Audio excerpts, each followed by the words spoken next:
Évangile de Jésus-Christ selon saint Luc, chapitre 2, versets 1 à 14. En ces jours-là parut un édit de l'empereur Auguste, ordonnant de recenser toute la terre.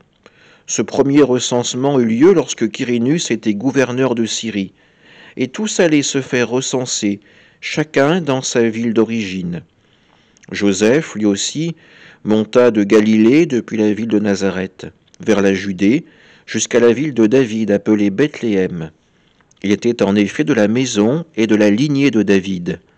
Il venait se faire recenser avec Marie, qui lui avait été accordée en mariage et qui était enceinte.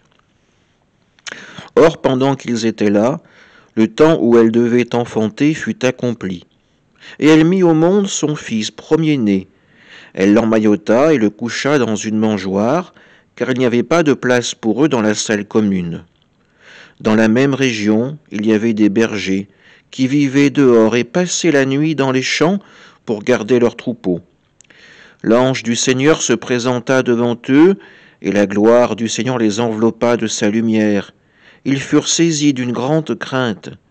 Alors l'ange leur dit : « Ne craignez pas, car voici que je vous annonce une bonne nouvelle qui sera une grande joie pour tout le peuple. Aujourd'hui, dans la ville de David, vous est né un sauveur qui est le Christ, le Seigneur. Et voici le signe qui vous est donné. Vous trouverez un nouveau-né emmailloté et couché dans une mangeoire. » Et soudain, il y eut avec l'ange une troupe céleste innombrable qui louait Dieu en disant : « Gloire à Dieu au plus haut des cieux et paix sur la terre aux hommes qui l'aiment. » Acclamons la parole de Dieu.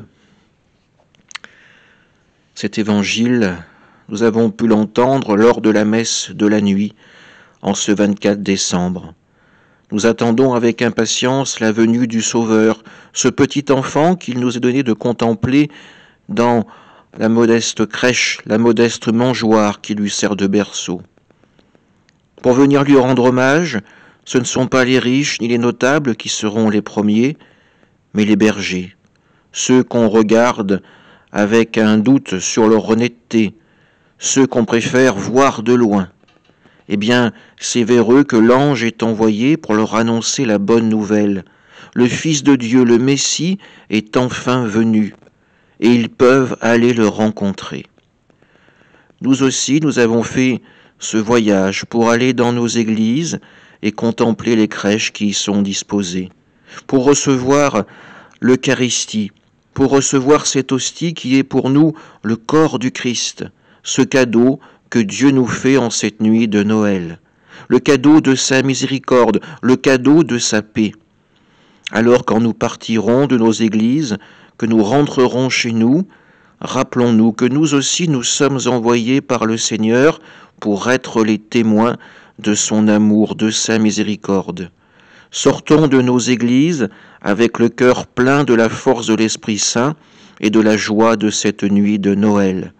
Car oui, aujourd'hui, nous avons accueilli le Prince de la paix, le Fils de Dieu. Amen.